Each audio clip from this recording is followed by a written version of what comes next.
Mga bihis na bihis kayo Yes, I'm ready! Diyan kayo magaling no? Pag may galaan, talagang napakasisipag. Ay, wow, ang ganda ng outfit mo today, True, uy, pinag-isipan ko kaya itong OOTD ko for today. Tama, nag-makeup pa ako. Dali mo tong payong na to, princess.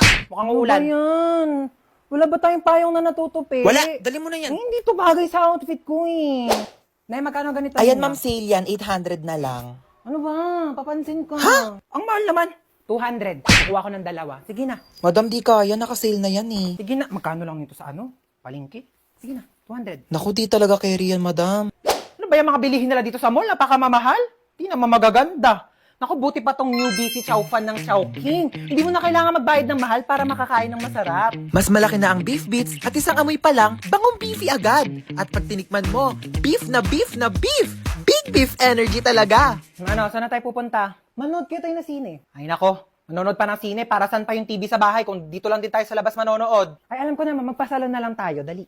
Medyo dry na yung hair ko, tingnan mo. Saka pa, mag-conditioner ka kasi hindi ka naliligo. Iaasa mo pa sa salon yung buhok mo. Eh, di umuwi na lang tayo. Di ko gusto yung tono ng pananalita mo, di ha? umuwi na lang tayo. Yeah.